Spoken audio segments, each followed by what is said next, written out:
government funds the national teams. So you cannot simply say, I don't want government, I want your money, but I don't want you. So I came back and I said, Mr. Minister, this is what FIFA is saying.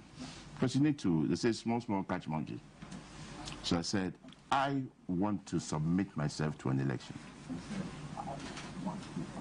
At that time, Mr. Edu was the vice president, vice chairman. And against all advice, I insisted that I will submit myself to an election. So, in a small way, 2 people were nominated. That was me and him. And we had an election, which I won. So I was no longer perceived to have been imposed on anybody. It was an electoral college, we then did. So we moved slowly, planting, watering. But the radical, as Togo was, he took it to a step further. Okay. Took it a step further. And that's where we find ourselves today. But you can't have, we seem to have some independence. We seem to have some independence. But for as long as the government continues to fund our association, they will ask for accountability. But can the accountability not be in the form of, okay, you're giving me 100,000. Yeah. 20 cities went here. Here are the records. 50 cities went here. Here are the records. Rather than, you see, let me say something. This is the football way of doing things, and depends on your background and where you are coming from. I'm coming from the private sector. I have shareholders. The players, the players and all those bodies that Kwesi has alluded to, they are shareholders of that institution or company. And they have the AGM, what we call the Congress. And of course, we have the executives, which is the management, which is responsible for the day-to-day running of the association. If you are the chairman of the board, unless you're an executive chairman, and that is what the presidency as we have now is, an executive chairman. Okay? And of course, people have the right to ask for it. I worked at GIHOC. GIHOC had such a similar structure. The shareholder, majority shareholder, for it was owned by the government, so majority shareholder government, they appointed. Then, with some reforms that government wanted implemented, they went in for the late MC Hagan, who was at Unilever. He said, if you want me to help restructure GIHOC, I will come in with my terms, and I want to be an executive chairman. So, I mean, I'm trying to say that Understood. There are various ways of managing institutions. One of them is to give that executive power by the time the era of Kwesi Nyantakyi and the rest. Or you can have the scaled one with a board chairman, who must be seen not to be interfering with the management's affairs, but share ideas. I chair a board, I speak to my CEO, but I do not interfere with his job, but I guide him. And that's the concept we should inculcate in ourselves. Yes, the shareholder in this case is government. Is government the majority shareholder, or is it a minority shareholder? Does it own supermajority or not? These are issues that still must be addressed. Because I think that even FIFA, they say, get government involved. Have we really gotten them involved? To be part of the executive committee as a shareholder, which has an interest. So when you sit together and you take a decision, it is binding on them. It should be binding on them. But if you keep them away, then the interference will continue. But it becomes a bit of... I'll get to question. No, it's not, because you can have a majority. I mean, you have shareholders. Yes. Do we accept that government is a shareholder? If indeed we do admit, then they should be part of the board. And when the board takes a decision, it's binding. But if you keep them away, and I know I have shares, but you keep me away, then that interference is likely to be there.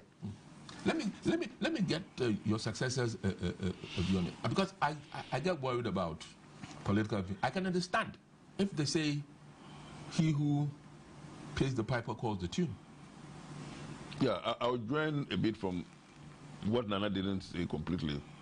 Yes, Edu was his vice, and he turned into a wolf.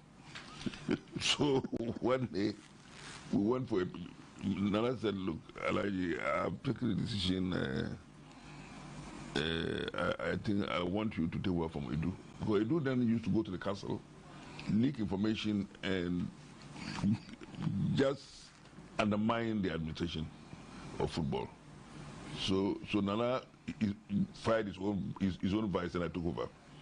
I took over because there was to be an election between me and Professor Alabi, who on the day of the election said, oh, this is my former teacher at Tamasco. I don't think I want to contest him. And I took over. So the undermining started then. Now back to your question. Yes, it depends upon the minister at all times. We have some exceptional ministers that we can name, and some we don't want to name because we don't want to go controversial. I know Mama Yarga and the current one, Dr. Mr. Mustafa, many others, like Kojuban Wulidu and so on. And even Osofa Mafu that Tubu was talking about, when it came to the Minister of Education and Sports, he was very exceptional. Because he came from finance, he knew how to find the money, and things worked very well like a loom. But I was not totally lucky. The man I started with as a minister eventually became my best friend and remains my friend today.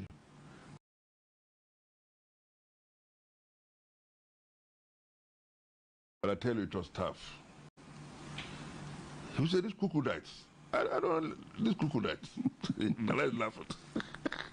It was referred to me, Cobra Japan, you agree and co. Enter for a meeting. He thought we were coming to impose MPP politics on the meeting, but that was not the case. And it was tough. Honorable Lanty Vanderpoy will tell you at one particular meeting, he remembers this all the time. I got furious and said, look, you, Mr. Minister, I'm very pregnant of you. You have given me a chance and I'm about to talk nonsense to you. It was bad. It will get very nasty. But then, in the end, it has to be diplomacy. But the minister, like you said, wants to go to the dressing room because he's under pressure to bring out results very, very quickly, very fast. So he goes to tell them in Ghana, play your Ghana football. This man, he doesn't know what it's about. And sometimes it could affect the players. So the next time the minister is coming, this coach locks his door.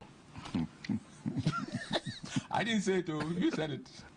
Well, you were talking from what you saw and what you heard. I saw it myself. And so what happens is that the coach thought he was doing well, but he was fired. That's it. And because the coach and I and my good friend Kojo Fiano shared the same birthday of 2nd May, he thought I could save him. But I said, well, we share the same birthday, but we're not the same people. I'm not a coach. And so there have been issues, you know, So the word diplomacy is what Nana used. How do you go in between? First, of all of us, I think Kusi has been the most diplomatic because that's the only thing that can make you survive. Because it will come to a time you just have to give up. Like my boss used to say, he had a hard skin. Thick skin. A tough skin. Thick skin. A thick skin. Mr. That was in '94. Yeah. It was at Studio One. Everybody has a word that he says. Me, I got an interview, and says, my friend, this of English is your taxi drivers don't understand. I said, my friend, I don't speak to taxi drivers. Okay. And my friend Kwesi quote is that he knows it. He said, the journalists, they are lunatics. So it comes a time when you just get fed up, you know. It is not easy. It's not an easy job. So it's my children today who are grown, who used to say that I used to come from work and I'll sit outside the house alone in a pensive mood, and they were wondering what I was thinking about. That today they understand that it was the job of football that was the issue. That's why I was asking the question, has it been worth it? Yes, so, because I had to go on admission at Snit Clinic, and the doctor told me, my friend, you are the chairman of the GFI. I said, yes. If you don't leave this job, your pressure will never come down. Yes, so when I was leaving, I celebrated. It was not easy, and my pressure has been good since then. Okay. It's terrible. It's not worth it, but then it's a national service. And when you are outside, you think there's a lot that you can go in terms of quality of life and so many other things, and you get excited. Because just look at, before Nana, perhaps even Nana's time and our time, football was so important to the nation that there was a cabinet subcommittee on football. Yeah. Cabinet subcommittee on football. To make things easy for you, the late Misata was on it. Kwame Pepra was on it as finance minister. My chief director, Mr. Aviation, Tojobi Kwachi, then chief of staff, Nana Atudazi. It was big. It was big. And so by the time I came, I knew about it. I was at the Ministry of Finance. Anytime I got in trouble, I spoke to my chief director and he was willing. Because it started, before we came, because it started from Senegal 92, when they had to hire aircrafts and so on. It got exciting. Then they want to play some matches in Zambia. It was the cabinet subcommittee. I don't want to jump the gun, but I'll come to the importance of all this in the life of our country. Ask your questions, okay. Region. I sit here and then I ask myself, or I look at the outside world. When I say outside, I mean the so-called developed world. I'm using so-called to be controversial. But then I ask myself, so how come they get so much money that they can wean themselves off government? Maybe I can throw this to Togwe. They get so much money, they wean themselves, and so that you can have that independent mind that you in particular wanted, and that made you storm out in terms of the things that Osakuma Fumi have said. I think, in quotes, the developed nations, they have a better organized economy than we have in Africa. That's number one. If we have same here, there will be no need at all for government involvement at all in football in this country. However, I believe strongly that if a chairman, for one reason or the other, becomes a stumbling block as far as the AFA is concerned, the only thing he can do is to take his pen and leave. Now, I'll give you a classic example, which is happening now. Now, after our abysmal performance at the last AFCON, we've come back home. We are thinking about getting qualified to the next World Cup. Now, we don't have a coach, a substantive coach. We are now looking for a coach. And all we hear is that government itself has brought in a coach. And the FA itself went out looking for a coach. I can assure you, if I were to be the FA chairman then, or now, let me make it now, I'll take my pen and resign, especially when a committee has been put in place without the knowledge of the chairman of the SC or the president of the FA. It is only through this that we shall learn how to really govern ourselves and be disciplined. But we keep quiet over such issues, and time and again it happens. So that is where the problem is. I mean, governments can come in Africa, government will keep on supporting football, but when they want to dictate to you, the president of the FA must be bold enough and call their bluff. That's all. That's the only way I look at it. The recent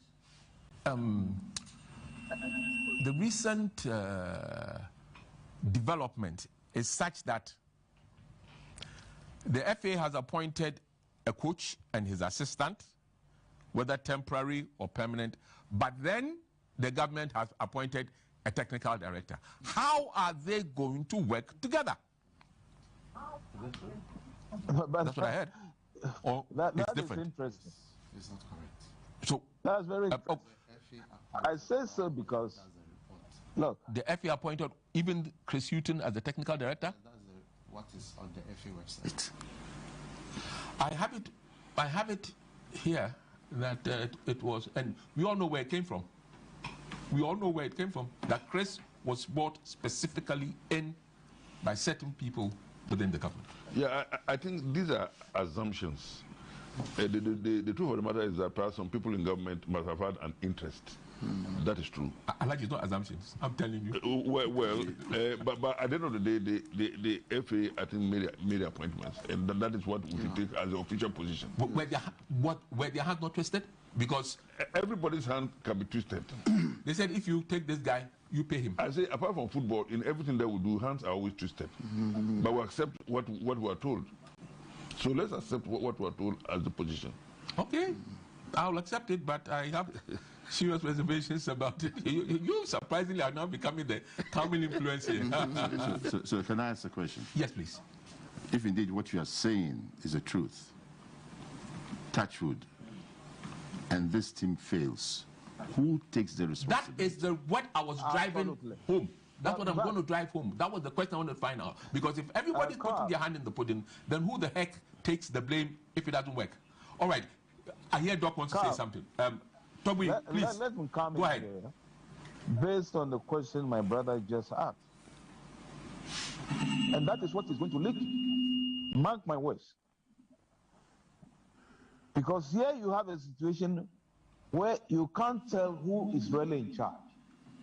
Government brings in a coach. Chris Hutton is a coach. Then later he's turned into an advisor. Now, this gentleman can advise Otto Addo, and Otto Addo can refuse to accept his advice or take it. Let me tell you that a similar thing happened when I was at the FA, and I think Kwesi can bear me out. Barreto left us unceremoniously. And what happened was that we happened to quickly organize and get a stopgap coach in the person of Adi. May he rest in peace. Adi was so blunt, he told me point blank in my office that he can only hold a position for one match. But then we had a match, I think, with Congo or a country, I can't really remember now. All right. I remember after the match, they left. Then we quickly put in place. That's why these are some of the credits I give to Kwesi Nyantakyi. Now, he quickly advised me, and we advertised for the position of the FA coach. We had numerous, what do you call it, people all across the globe. Finally, we fell on Dukovic. And thank God, Dukovic was the first ever coach who qualified us for the World Cup in our history. So it depends a lot on the team, and it depends a lot on the person in the seat. The way I see this going now, I'm afraid there will be a disaster, and very soon you'll see it happening. Mark my words. That's all.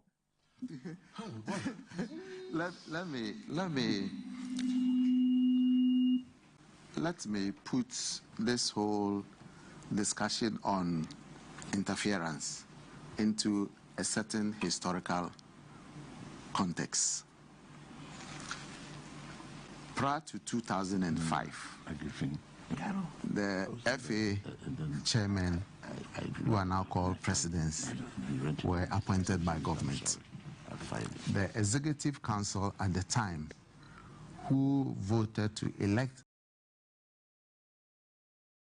the FA chairman, was a 36-member body with governing appointees, about 10 or 12 of them. A lot of people came from the Ministry of Youth and Sports.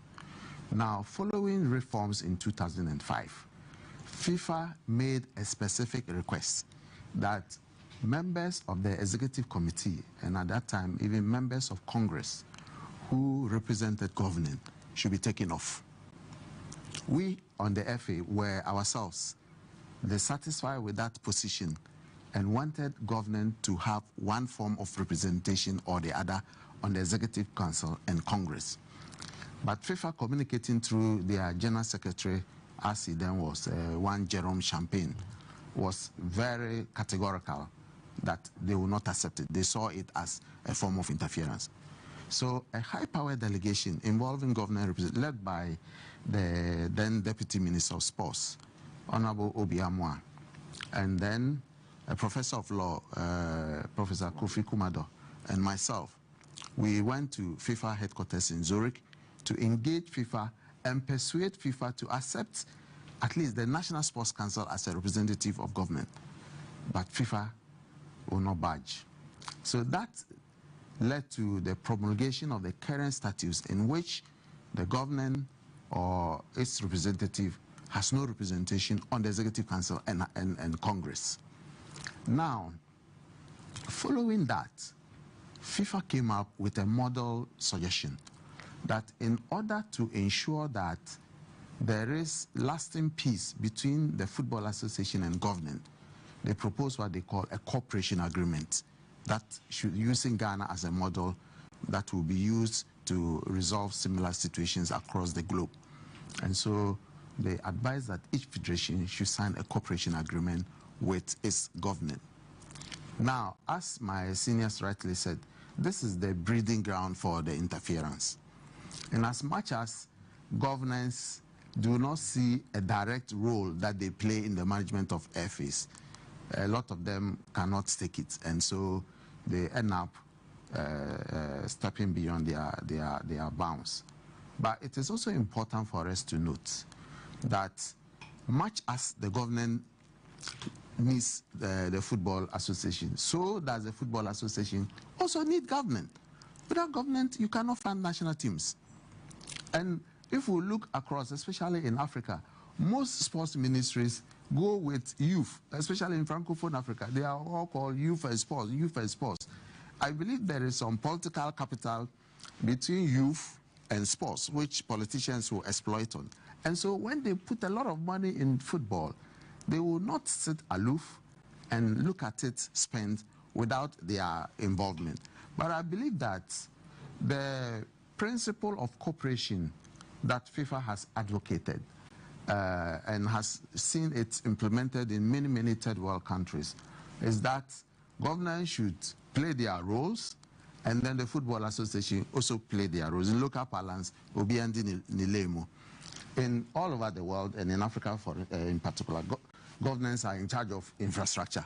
Almost 95% of football infrastructure in Africa, maybe apart from South Africa and a few places in North Africa, are owned by the government. In our particular case, about 99% of sporting facilities are owned by the government. Now, if we want to organize a competition here, immigration issues are all organized, handled by government. Security is government. So football will not thrive outside the realm of government. And so it is always important that there is a good relationship between government and the Football Association.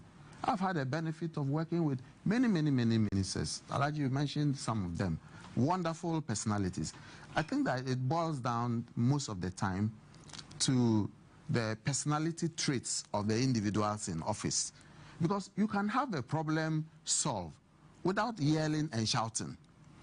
You can have a problem solved by engaging a person and explaining your side of the issue to the person. I have had particular issues of what I'll call interference. There were two particular issues because they are well known in the media. I can mention them. In 2011, I was nominated as the candidate of the executive committee to contest the seat on the CAF executive committee. And you are all aware that there was a letter from government sources proposing another person. Then in 2010, when we came back from the World Cup, the FA premises were besieged or ransacked or overwhelmed or overtaken by officials from the EOCO. We took the matter to the High Court, and the High Court declared it illegal and awarded damages of 50,000 Ghana cedis against the states. These are the clearest examples of interference that will readily come to mind. But I thought they were needless because the government could have engaged the FA to seek a compromise on each of these very issues without doing giddy. It's not necessary. There was one that somebody went to South Africa and spoke about not interference. Do you remember? Who was that? Well, that was his view. But let me. He went in the back. You wanted. Yeah, but let me tell you, I sat on the FIFA Association's committee for a long time. I sat on the FIFA Council for some time, and I can confirm to you that FIFA has taken a position which is encapsulated in a statute that there should not be direct government involvement in the running of FAs. So where there are such situations, what FIFA did was to give the FA a certain time frame. They say 1 year or 2 years, everybody must comply. Revise your statute, submit it to FIFA for approval before you move on. But it is very important for us to work together. And this issue of a coach, it lies within the province of the Football Association to appoint a coach. No coach worth his salt will sign an employment contract with the government. It has to be done by the Football Association.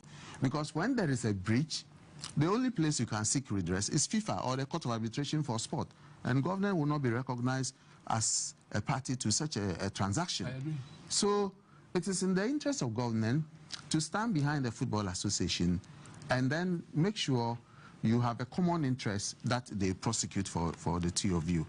And I do not think that it will help the Football Association. Neither will it help the government if the two bodies are at loggerheads. Can I chip in something? Yeah. Quickly. Chip in.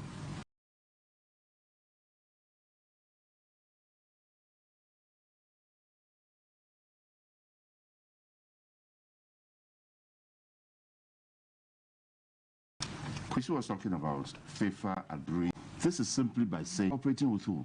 It's a private-public partnership. And it's there. Okay. The model is there. Don't play ostrich. Go to it because the programs will continue. Here we are sitting, hearing from other sources I didn't know, I assumed the 4 men, very capable, come together to run to save our nation. But I'm hearing now that, oh, this one was appointed by another institution, that by... So, and why? Because they also have an interest. So formalize it. Formalize it. Okay. Let me dovetail this into what transpired not too long ago. Just, what, 3 weeks ago maximum. Here we have a situation where the national team, which sincerely put, many Ghanaians would forgive any FA president if football at club level wasn't working, but the national team was winning. Let me put it that way. Now suddenly, we saw with some of the intro, pitches not good enough in Ghana, whatever they are. Money not flowing in, sponsorship not coming in, or at least not adequate sponsorship coming in. And then the national team goes and has this debacle. The question that I probably want to ask all of you, where do we go from here? How are we going to find ourselves still 40 years and counting of heads? Kwesi took us to 3 World Cups. But suddenly, it's not a case of going to World Cup again because we are not winning at least the African trophy. And as we showed in the intro, when we won our 4th, Cameroon hadn't won any. Since then, 5. When we won our 4th, Egypt had won 2. Since then, 5. Where are we going? Alaji? Yes, there is a point in all this, and I want to use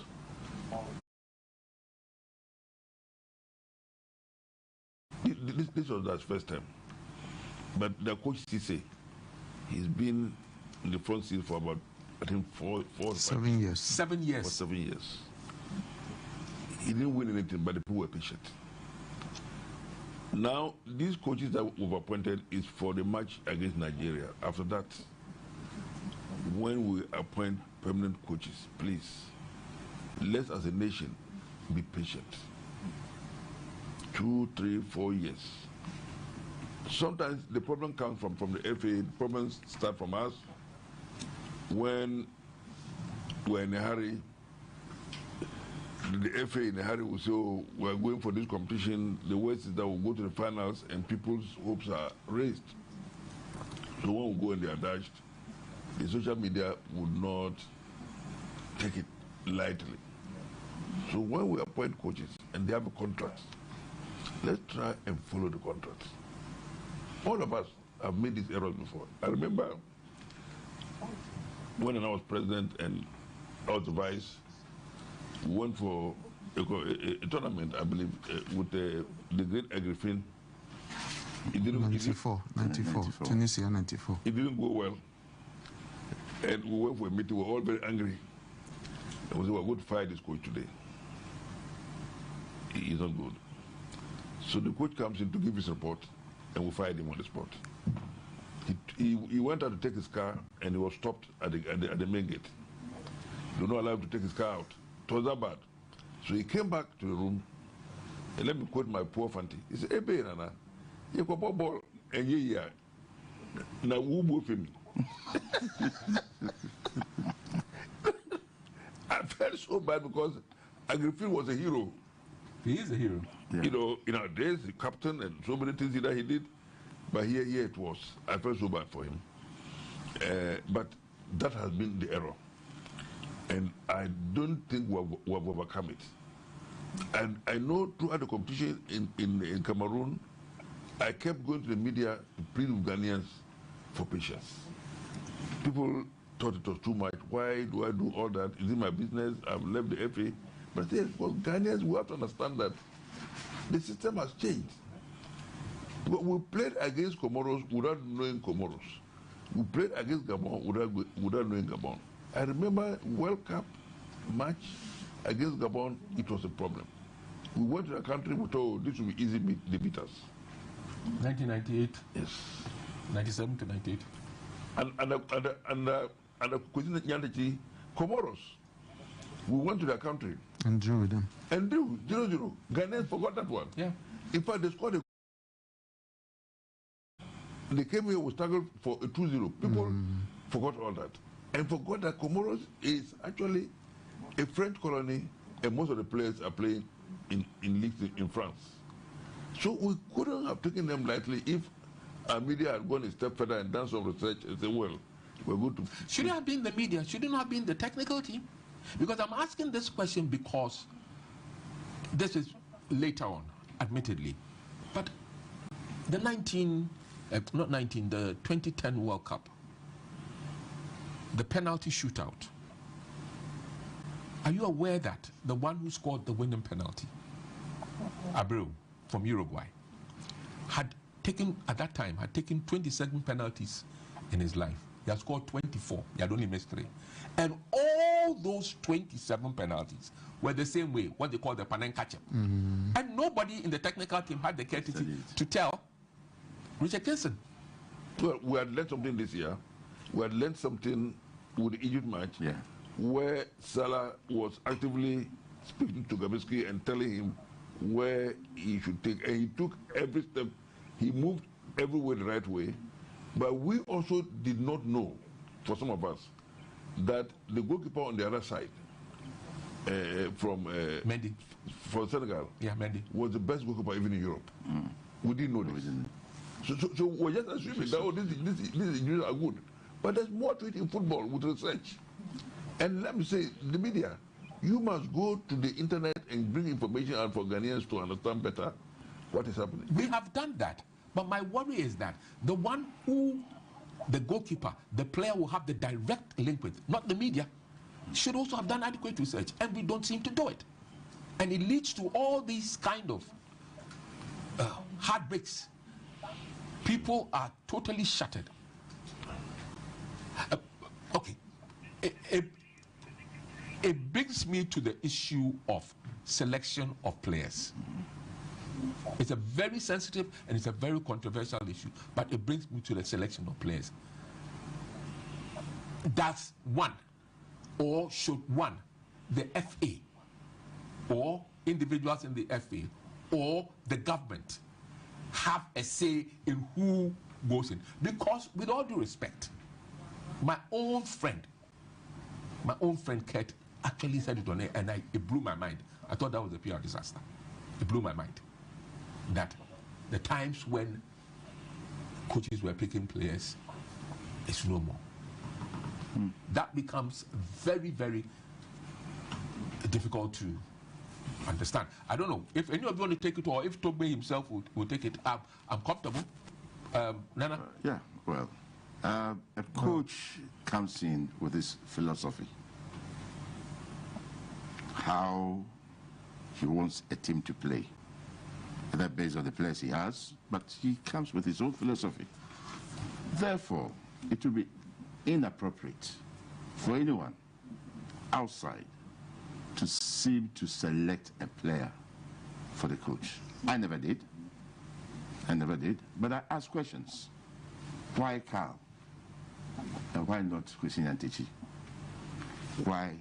Because we all have we are able to appreciate players, but it's not my job. So his philosophy will help him to decide. But of course, he wants to have access to the players, and that's where data comes in and research comes in.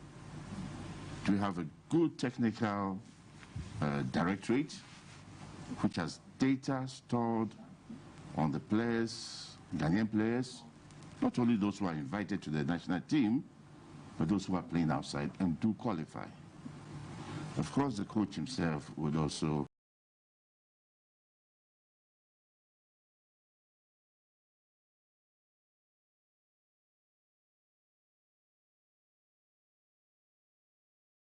have to do that job.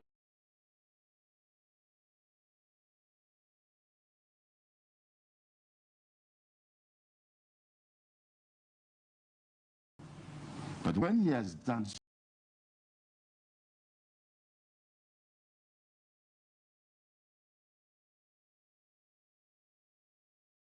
so, I think he has the prerogative to. Did you ever get involved in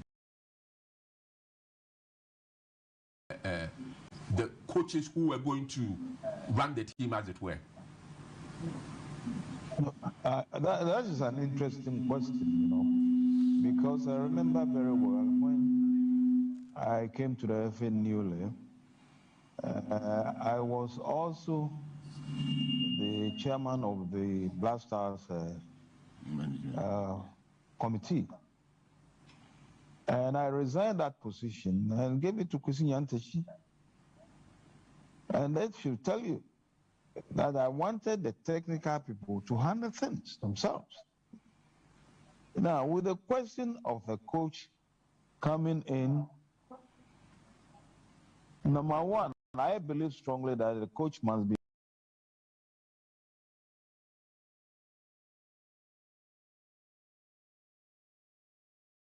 very competent.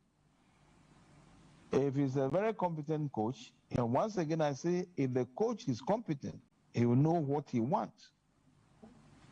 And he will select the material that he wants. So I am totally against any external influence whatsoever that will be put on a coach to pick a player. Okay, let me get the discussion. I want to comment on that. Yes, you can comment on it, but then after that, people have been talking about Benkofi, development plan. Yeah. Did you have one, Kwesi? Yes.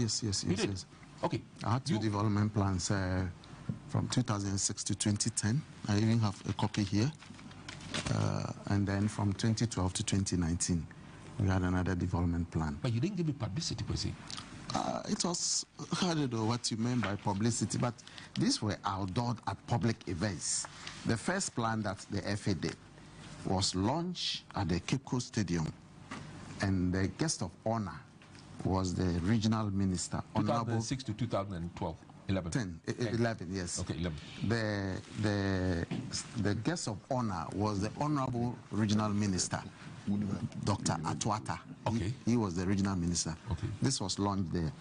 And this plan was done like a business plan in any private establishment. We went to Congress and then broke into groups. And the plan covered 12 thematic areas of football: men's competition, women's competition, coaching, refereeing, national teams, administration, planning, ICT, media, so forth. So 12 different groups. At the end of it, each group presented a report to the plenary, and then the plenary adopted them, out of which this report was produced. So this report was one that contained goals and objectives of the FA and benchmarks that were measurable over a period of time. So in this plan, we were so ambitious that we said by 2009, the Football Association should be financially autonomous. And we failed. We couldn't raise the monies, because how were we going to raise the monies? We depended on sponsorships. But as Tobe said, one of the key impediments to mobilizing sponsorship revenues in many sub-Saharan African countries, including Ghana, for football, is that the sizes of the economies are small and not big enough to support businesses that will want to support football. I'll give you 3 examples. Glow Mobile Ghana Limited in 2008 signed a 5-year contract with the Football Association to sponsor 2 products. The first was the Black Stars for 5 years at the rate of $1.5 million per year for 5 years, $7.5 million. And then the Ghana Premier League was $3 million per year for 5 years. That was $15 million. So in total, $22 million, $22.5 million. Now, 2 years into the life of the sponsorship was when the company then rolled out. At that time, they had not rolled out. I think they had been given a license to operate, but they hadn't hit the ground running. 2 years after that, when they hit the ground running, their cash flows could not support the financial burden they had undertaken through the sponsorship. So they had to call for a review of this sponsorship and asking for discounts for the sponsorship amount. And after the life of the sponsorship in 2013, they couldn't come back, and that was the end of it. Come Capital Plus Bank, Capital Bank, they brought $2 million for 3 years for the league. After 2 years, they also had financial challenges. The third year, when it ended, that was it. Then you recall that we had a 3-year sponsorship with SuperSport as this the broadcast partner for the league. They sponsored the league for $700,000 US. At the end of the sponsorship period, SuperSport said they could no longer continue because their business in Ghana was not profitable enough to support that expenditure. And when I met the MD of SuperSport in South Africa, he gave me a very simple analysis. He said, look, Ghana's population in 2015 was about 24 million people, and only 40,000 of us were subscribed to SuperSport, the box. Botswana, with a population of 2 million people, 200,000 people subscribed to the boxes. South Africa, with a population of about 58 million people, over 2 million people had subscribed to the box. So it was convenient for SuperSport to put $100 million in the South African Premier League, 100 million US dollars in the South African Premier Soccer League, put $2 million in the Botswana Premier League, and $700,000 in the Ghana Premier League. When the company decided to acquire other assets, the EPL, the Bundesliga, and other things, they needed to cut down their expenditure in Africa. And Ghana was an easy target. So they took Ghana off. Okay. They took Botswana off and similar countries, and then put the money into the EPL and the Bundesliga. So you can see clearly that when we said we were going to raise that money, that was a challenge. We couldn't raise it because the businesses in Ghana will not be able to support it. And since then, we have had several sponsorship relationships with businesses, but it is not realistic for business people to raise enough revenues to achieve these targets. You understand? But beyond that, we had other targets like youth football to produce quality players through a scientific and systematic process of development. And we organized under 12, under 15, under 17. The luck we had was that when Uncle Ben left the seat as GFA president, he was still around, and he was a pure, development person. He had a lot of concepts on youth development, having been technical director in Botswana, in Zimbabwe, and other countries. So we were lucky to have some of these concepts that he helped to implement. So he was like the director of football education and implementation of our development plan. And he had time to really travel around the country. And we were lucky to have coaches or some Dodu around. We had Samade.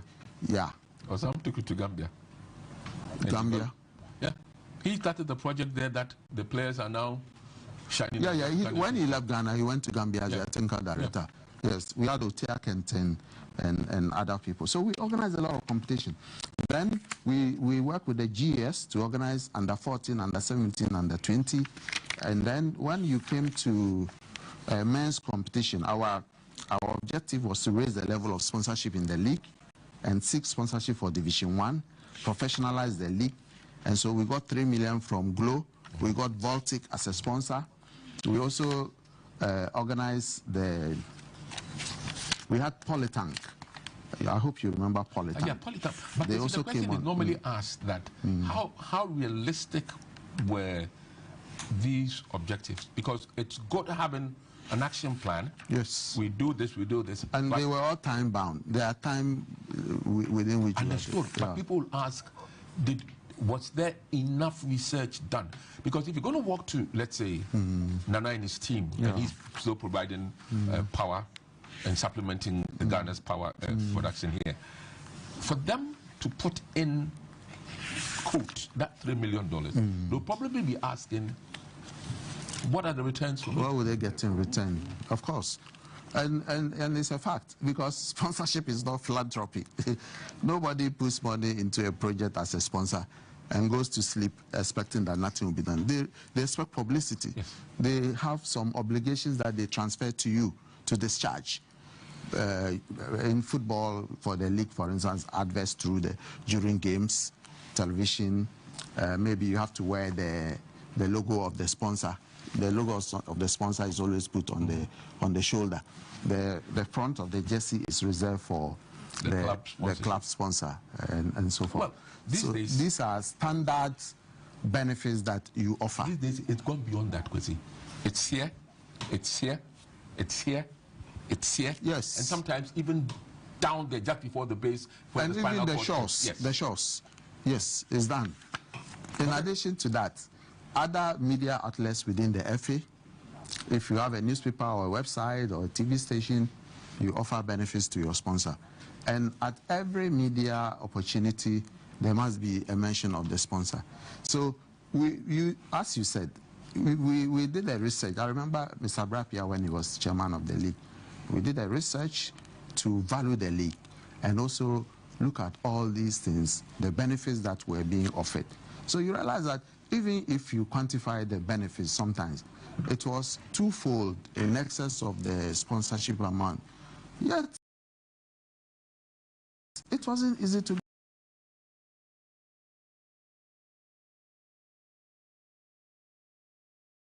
get sponsors to come on board. Because if somebody is putting 10,000 cedis in the league, he thinks that he could equally get 10 radio stations to give him a mention with 5,000 cedis. And so he has to weigh the cost of funding his sponsorship. You have other sources of funding like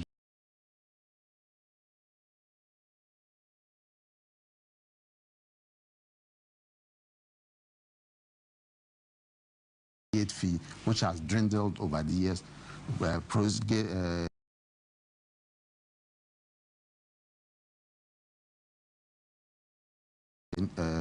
international transfer. Each international transfer gives the FA 10%. Pure TV. Yes, I will not mention the station, but ask Natlai. We engage free to air, and some of the proposals that came from free to air were not cash to the clubs. It was airtime to the clubs. Clubs do not have the expertise to convert airtime into cash. You are the experts. You are into marketing. You are TV experts. If you give airtime to RTU or DWAPs, with all due respect, what will they do with airtime to generate money? They don't have the expertise. You take your airtime, give us the money. Clubs need money to pay salaries. They need money to buy equipment for teams. They need money to pay medical bills of players. And so that was a contradiction, and it didn't work. We have had this airtime as an offer in return for sponsorship rights to our league, and we have not been able to generate revenues from airtime. I think that it's a challenge. I mean, it's interesting. I mean, I sit and I ask myself, so we don't have a future because we are not generating enough.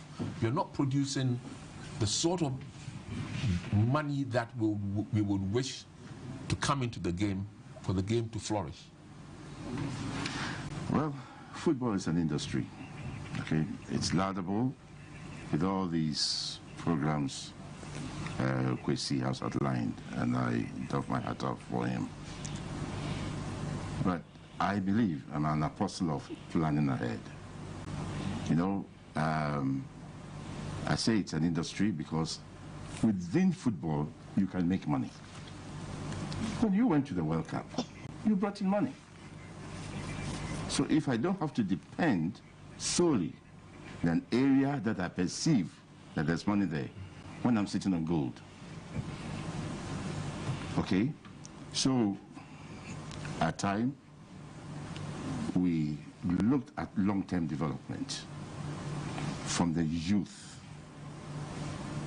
At one stage, we were the best, and this was by FIFA, best juvenile and youth country in the world. And the records are there. Okay. No wonder that all these guys progressed to the team that went into the World Cup. A lot of them, they graduated from there into the World Cup, which Kwesi the under 12 Michael Essien and the rest going through to under 17. Yeah. Under 21 and then eventually. Indeed, the captain of the team itself, Steven. He was with the Ecuador staff. Yeah, he was in 95. Yeah, 95. Yeah, he was with okay, the team. but it brings me to the issue that not too long ago, and I know you guys went there, but not too long ago there was a major battle between this network and the one that eventually won the sponsorship, Star Times. And from what I have heard in terms of my little investigations I was looking on, there wasn't much of a difference. So the question is then asked, so here were two whatnots. Why would, quote, the FA go and take, let's say, A, when it will be, once again, quotation marks, limited by the number of people who have it rather than free to air. And the difference between the two, in terms of the money being offered, was not much.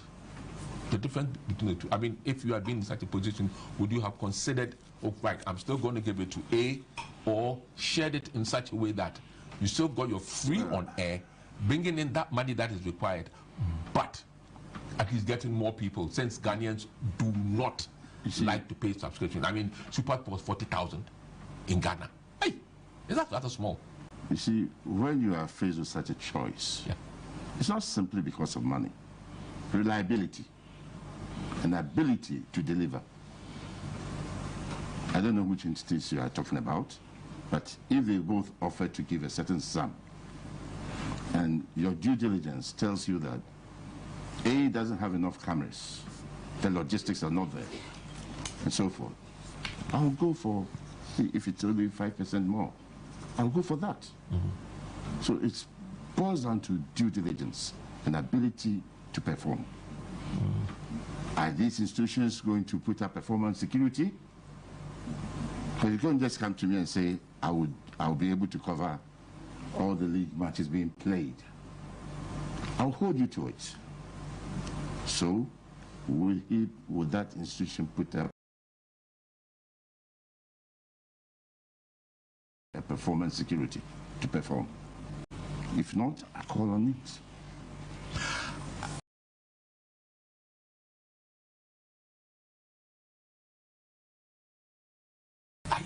It's not as simple as I know, but we tend to trivialize these issues. Then it makes me worried for the future because... No, but if you... I'm not able to back the FA.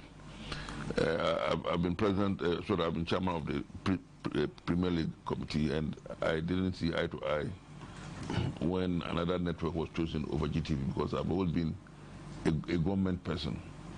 And I also looked at the fact that this particular network that we're speaking on is countrywide. And I thought that there should have been some understanding, some compromise to have GTV to continue. So I believe that when it comes to review the contract, heads will be cool for us to get that. And particularly now that we have a great man, Mr. Lomote, at the helm of affairs. And with Ghana, with you? No, I'm not. With GTV? Mr. Lomote, the gentleman... Yeah, GTV. It was GTV. This is Star Times. Oh, I see. Okay. So GTV and Star Times, that okay. So definitely I will err on the side of GTV any day, because they have what it takes. There's no doubt about it. And I'm sure heads were not very cool at the time. Because I know privately I tried to raise this matter up, but I didn't get the support. But I suppose that when these things are opened up next time, people will really go in for it. Because the assumption was that GTV are taking things for granted. They were laid back and expecting that it will be given to them. And so, well, sometimes people want to show where power lies. Great. I'm sure you've been monitoring, in terms of sponsorship coming into the game for it to make, to get the quotation mark, to get the development going, because I begin to worry about the future of this country if we don't have adequate sponsorship for our football.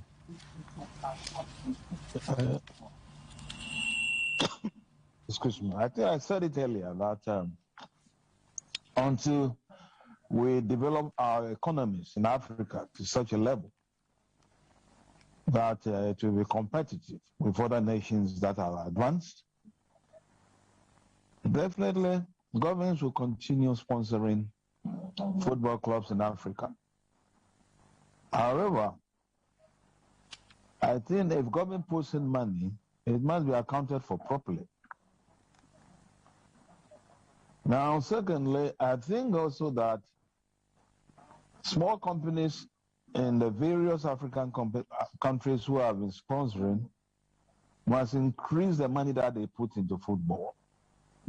Because as Chrissy was just explaining what happened in South Africa, Botswana, and here, as companies, they want a result if you put in money. And I think we have to let our people understand that if we don't patronize certain things or certain companies, you know, we shan't get anywhere at all in football. But still, with the sort of economy we have now, where virtually all nations in Africa are down, the best thing to do is to improve the economy.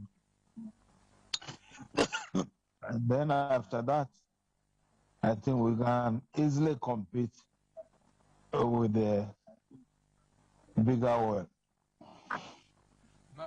Toby, then does it mean that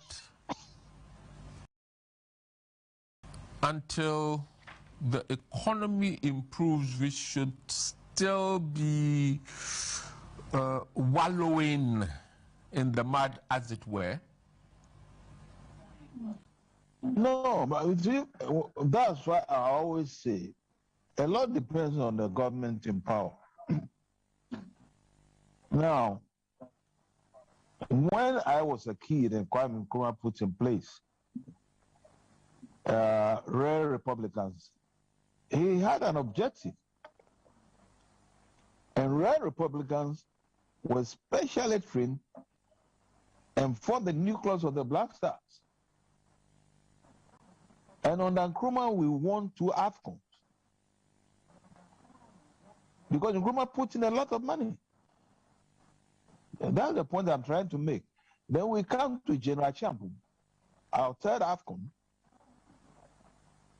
was won under General Champum. Champum put a lot of money. In fact, he even established a special sports directorate headed by a soldier called, I think, Sintim something. I've forgotten that, Sintim Misa or something. That's long ago. Now, the 3rd one that we won was under Rawlings. You see, Rawlings then has not really stayed in power for a long time, but the work has been done by the previous government. So I think what we have to do is that governments, if they want really to get good results, to bring money into the FA, but keep away from the FA so that the FA can be run by the people who have been appointed to run the FA. That's all that I was saying. Okay, yeah, Kwesi. Yeah. Let me just make a small, what I call it, an addendum to the FA government relationship, that money spent by the government are not paid into the accounts of the FA. The government spends them through their own agencies. Yes. Okay. Yes. Okay.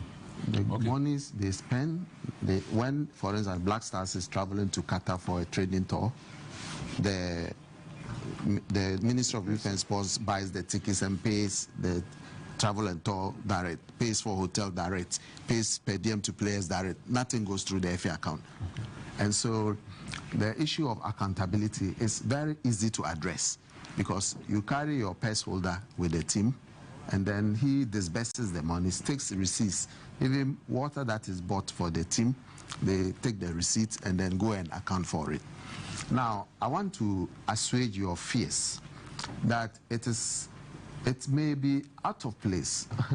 it is maybe out of place to give up, to give up, throw your hands into the air in despair and say, we don't have a future. I don't agree that that is the case, just because we are not able to raise enough sponsorship monies to take care of. Sponsorship is not the only way that football should be financed in this country. I believe that football should be considered as a social service. The role that football plays for this country deserves a pride of place in the arrangement of our prioritized needs in the country. Why am I saying that? When the nation, the Black Stars, participates in the African Cup of Nations, the eyeballs that it attracts gives the country more publicity than what the state agencies responsible for tourism and foreign affairs probably have done for the country.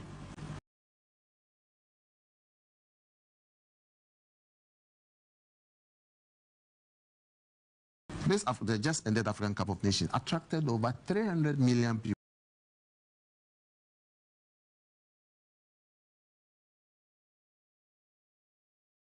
across the globe who watch it. And the World Cup attracts over 600 million people across the dollars. The point I'm making, Nana, is that they can't buy the airtime. That's the point. Yeah, so it's commercial. You convert it to So what football is doing for the country, if the government invests a reciprocal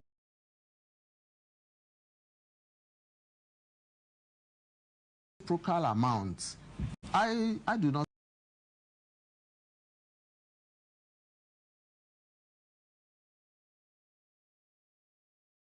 They had lost disgracefully in previous competitions in 98, 97.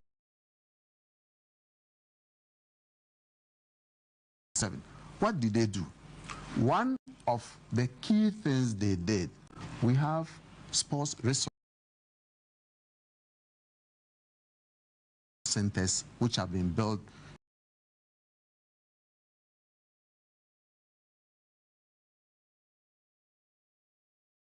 in each of the 10 regions. And now we have 16 regions. So I'm sure government has plans to... Don't forget Savannah region.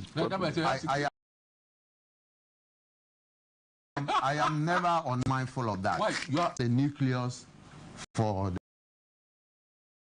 training of boys, sports boys and girls that will eventually transform into national team. It's not far from being done. If you apart from this advert that it gives, I remember that when we went to Korea and Japan in 2006, we met a lot of people who said they hadn't heard the name Ghana before until we went to the 2006 World Cup. When they heard Ghana, they thought it was Guyana in the Caribbean. And so this is something that the Black Stars had done for the nation. Okay. And so we should... Something that should be invested in.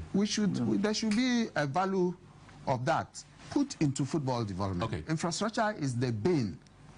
Then youth development is another thing that we could look at. We'll get to that. Right. Let me just add something to this. My perception about funding, Kushi may not agree because he said he doesn't like government putting money direct, but government is doing things like road fund, get fund. So let's have a sports fund. It's in the law. But it is not taken seriously. Because all these youth that play football get out of trouble, and it is important for the nation that the youth get out of trouble and put their attention on football. Should it be football fund or should it be a sports fund? Sports. Well, it's a sports fund. And then I'll leave it. This is Saving Our Passion. We're discussing the past, present, and future for Ghana football. And I suppose many of you guys have had your views, had your says, and she's in the house. Akosia, what's up on social media? Well, Carl, you're having a very great conversation with your panel, but for the guys on social media, they have lots and lots and lots of questions for your panel. For Nana Sambu Butler, the Busia drops people, they are saying they miss you a lot and they want you back. Mr. Nyantechi, people are also saying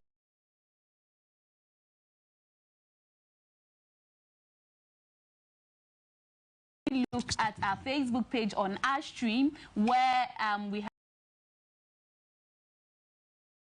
Lance Anderson, who said we need such programs and great work.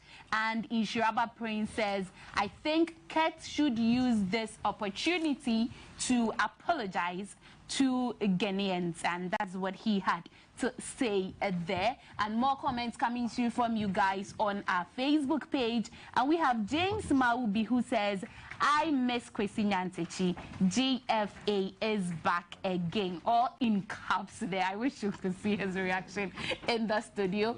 And this is coming from Kweku Boati. He says, please ask Nana Butler, I'm asking him for you, what he is doing for our darling club, Ebusia Dwarfs. And we have Kweku Boateng coming in again to say, Ebusia Dwarfs needs Nana Butler. Nana, please help our darling club. We want to play Premier next season. That's what people have been saying on our Facebook page.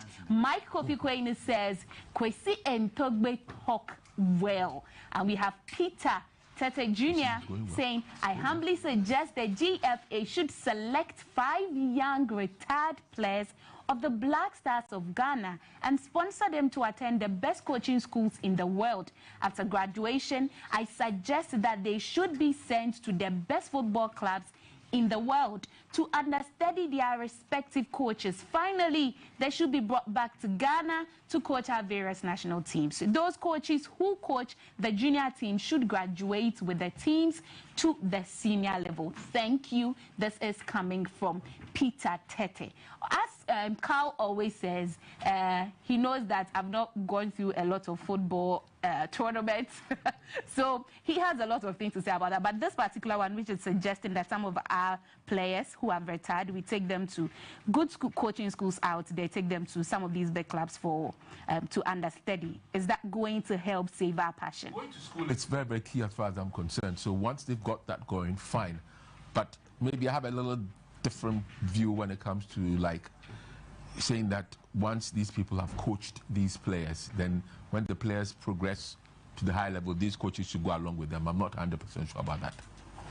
Okay, and these are some of your messages too coming from our WhatsApp platform. And this one says, good evening, Uncle Carl. Feels so great to see Kwesi Nyantechi again. Please, we need him back. This is coming from Alexia. And this one says, Black Stars problem will solve if Kwesi Appiah is chosen to manage the teams. He knows the ground. And this is coming from Oscar Glaga from Oglogbo News site. I don't know what the panel will be saying about the return of Kwesi Appiah, because we know that some of them have worked with him before. Great interview, Carl, as usual. This is coming from Ofori from SCC, and more comments coming to you. But Richard Kwame says, please ask them attitude towards appointment of captains in the past, and now has it been well managed, because I believe it will help save our passion. More on the comments that have been coming to, and this one is on Facebook from Kweku Ahenkra, and he was just excited about having doctor, and he says, we don't have the culture of resignation in this country. If we did, a lot of top people would have lost their positions, they don't resign because they have no shame. Very excited about what Dr. Nyahotamla Close said. And he also came in again to what he was talking about, the fact that, well, when you go, because you're a heart of folk person, make sure you don't cheat Kotoko and all that stuff. And when he said that, a lot of people, yeah. And so quick, this is Mr. Kwesi. Are you aware that he was the yeah, I know. He's now somewhere making some. Yeah. And so quick, you see why your message got Mr. Nyatechi. And this is coming from Yawa Mpofu Jr. He says FIFA used Ghana as a reference in modernizing their statutes on finances and appointments. Ghana requested to have one member of the government on the GFA appointment. This is something that Mr. Nyatechi said, and he said, truth is, Kwesi Nyantechi knows his stuff. And so a lot of accolades for our people here. And DJ Kofi comes to say, I'm enjoying the conversation. I really miss Kwesi Nyantechi. Well, he's back. Mr. Sambru Butler, they've been talking a lot about you coming back to Ebusia Draws because they miss you, and people in Cape Coast really want to enjoy Premier football. We go back to that message on our Facebook because it came in twice. And so, yeah, that's Kweku Boati saying, Ebusia Draws needs Nana Butler. Nana, please help our darling club. We want to play Premier next season. I'm sure they want to bring back the passion or save the passion in Cape Coast. I'm the president of the club. Yes. But you know, as I articulated here, you get to a certain position. I'm not a fan of interference. Is that clear? Kweku, is that clear?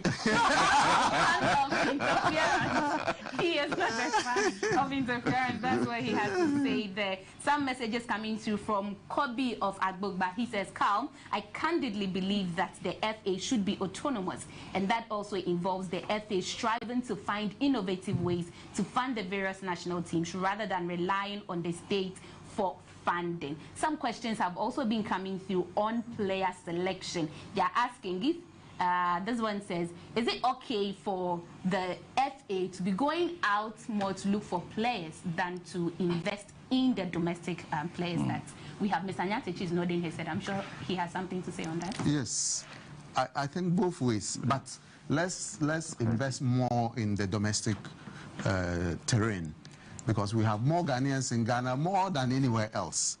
But can I share this? It got to a time I saw the exodus of our players. So I mooted the idea that, especially the youth and the juvenile, if you have not played in this country for a number of years, I will not sanction your departure. Then a minister, very close, I won't mention his name, he's a lawyer, he walks to me and says, Nana, you know, my crop of lawyers who were trained with the taxpayers' money, so far, they've all left the country. I left with 2. Bring them back, and I'll support what you're saying. There you are. Of course, there is a legal issue there, restraint of trade. That's the point. Yes. I want to go after the point. I had football in mind. Yes. But then, I that's have what he been told me. confronted several times that we have allowed a huge exodus of our best talents to uninspiring leagues abroad. And the truth of the matter is that a player plays for WA All Stars and earns 500 cedis a month. If he's lucky. If he's lucky. Then he gets a contract to go to Vietnam, and they pay him $5,000 per month. Who am I to stop him? The chief and elders of his village will besiege my house at dawn and give me warnings why I should let the player leave. I believe that we should leave it to the forces of demand and supply. I refer to the Egyptian league. We call it the special league in Africa. It's the best league in Africa. In fact, the Egyptian league is better than many European leagues, even the Danish league, Swedish league, and so forth. Do you know how much they pay their players in some of the clubs? I'm well aware. Al Ahly, the lowest paid player in Al Ahly earns $40,000 US. The highest paid player in Al Ahly, he was in the Tunisian national team. He's paid $130,000 US. The coaches of our top clubs, how much do they earn? Let alone to even talk about the players. So I think that the basics, if we invest in the fundamentals, the infrastructure, youth football, and then get the structures in place over time, and of course it has to be backed by a good economy, otherwise we can't realize these objectives, then things will improve. But when you impose draconian and, in my view, unreasonable restrictions on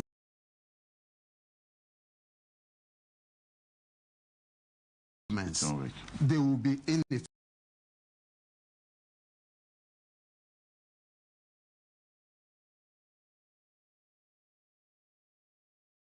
People will be sneaking out. Some players will leave without ITC and go to message. It comes from an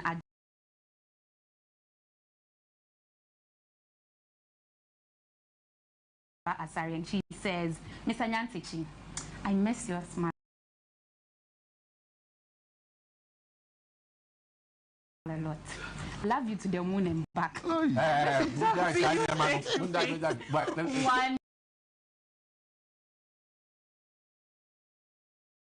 That's from Togbe on the other side too. Yes, Togbe is on the other side. These are messages in fact, let's start with Togbe. Repeat it to him. So this is coming from Derek from SEC, and he says that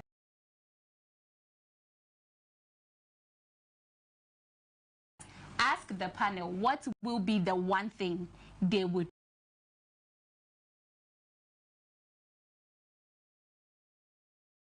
change about our participation.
A few of the players try to play to the gallery.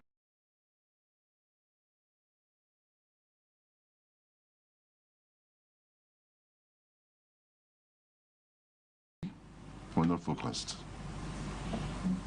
Should have.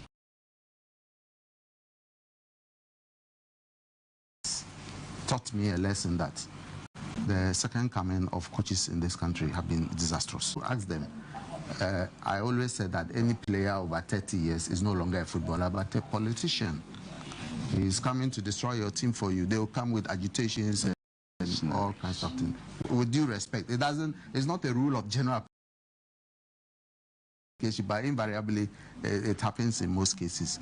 And in the very recent past, each competition that we went with young players, we did well. 2010, we went with 8 players from the Under-20 World Cup winning team. We just won the Under-20 African Cup. I am surprised that we didn't promote 6 or more of those players to the Black Stars. We should have done that and given them the confidence to play.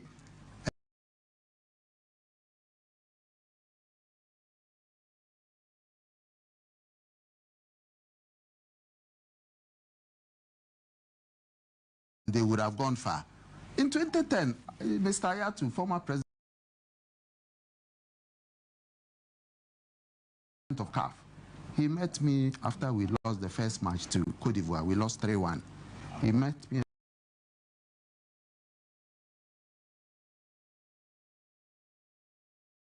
the competition. And if we look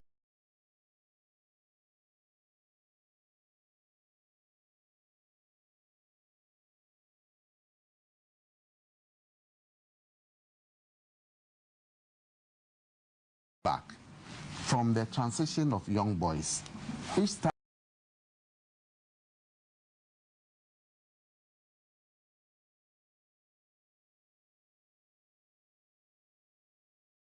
that we go to a World Cup for under 17 or under 20, and these young boys get the chance to play, they do well. Group World Cup. There is always a difficulty I have with coaches. Very few coaches have the courage to really temper with the team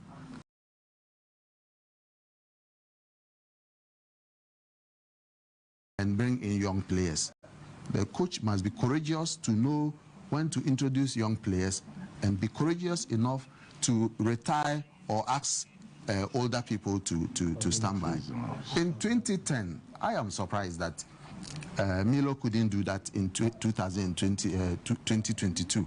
Ask Stephen Appiah, when the 2010 final selection of the team in Paris, the coach, we went innocent as we are, thinking that older players will send the team to the World Cup and do well. Milo said, no way, he will rely on young players. And to demonstrate that, what did he do? He created 2 teams, one team of young boys, another team of experienced players, and asked them to play. The young boys without names scored an avalanche of goals against the older boys. Some of them were dropped from the World Cup team. And if we look at the team at the 2010 World Cup, we had established players. Even our captain, Stephen Appiah, did not play regularly in the team. That's true. Suleiman Tare did not play regularly in the team. But we had younger players like Andrea Ayew at the time, Dominic Adia, Anthony Annan, Jonathan Mensah. You must be courageous to use young players. If you want to use older players, the door will be open and that will be your lot. It's alleged that sometimes it's the media and then football administrators who impose these old players. How dare you do? No. Because Nana had a similar thing in after the 94 fiasco. Nana put some pressure on the coaches then. And if you remember the opening World Cup, African Nations Cup qualified matches, Dan Addo and company were brought in. I think they won 5-0 at the young boys. Yes. And we went helter-skelter. We laid into him. Yeah. We laid into that administration. Yeah. And before too long, they had brought back the old days. Yeah. For want of better words. But Carl, for me, it is no excuse for a coach to succumb to any form of pressure.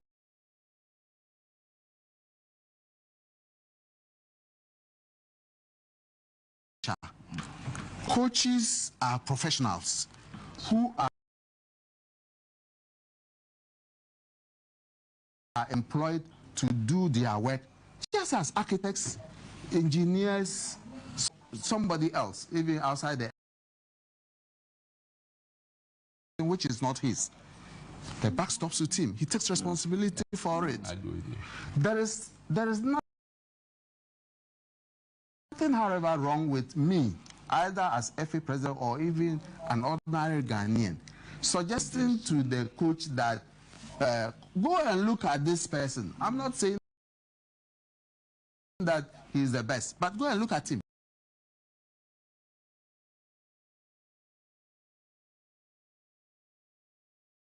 and decide yourself whether he's worth coming into the team.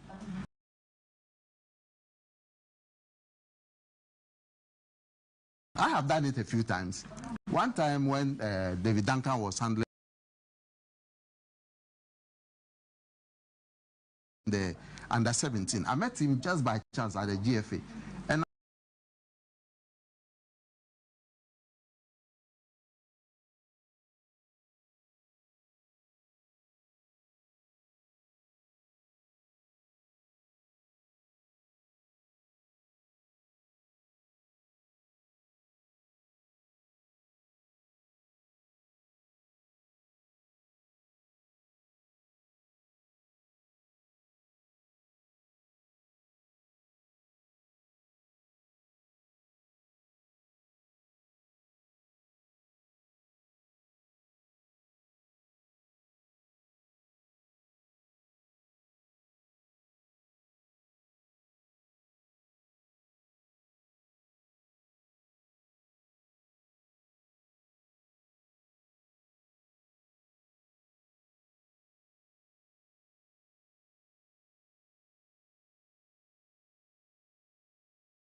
Ghanaian Irish, I think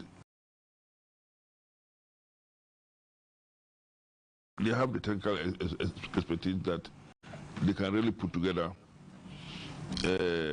for us to get something great. And I know there are other things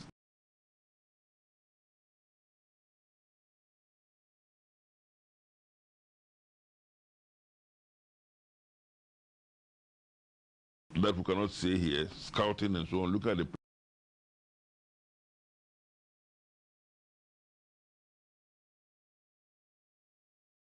critically surgical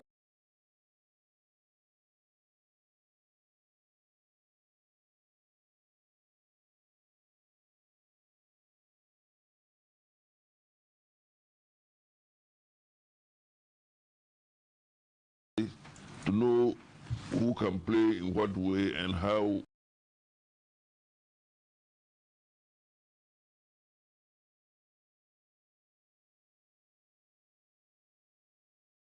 we can counter. Because Ghana, Nigeria has no form guide.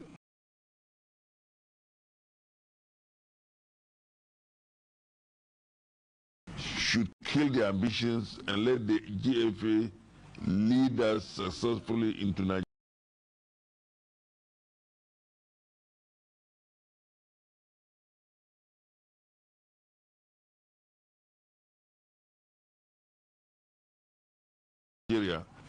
And all shall be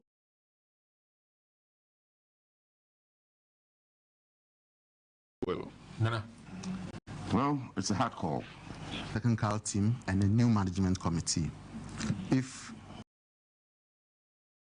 each and every one of us was asked to suggest who should be on the technical team or the management team, I'm sure we'll have different people be on it. But the people who have the power, the prerogative to do the appointment, have done the appointment, rightly or wrongly.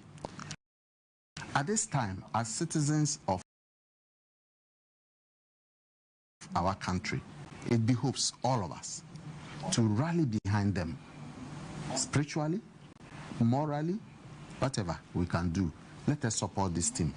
I believe that Otto Addo is on the verge of making history if he qualifies Ghana to the World Cup. He will be the first Black Stars player of this generation to qualify the team to the World Cup as a head coach. Okay. And I believe it will bring a lot of dignity, honor to him as an individual and his family. In whatever way we can, the media in particular, say good things about them, motivate and encourage them. Otto Addo should also operate as a man of his own. He should select players on the basis of demonstrable merit, so that, like the wife of Caesar, very little can be said about the people's qualification or competence or integrity, you know.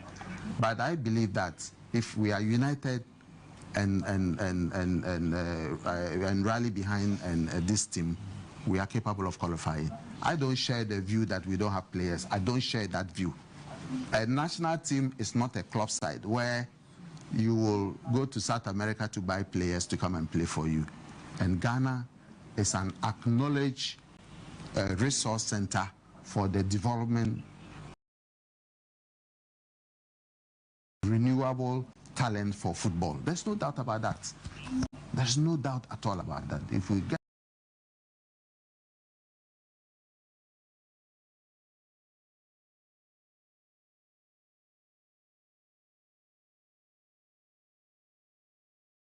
the right players and motivate them, handled by this technical team,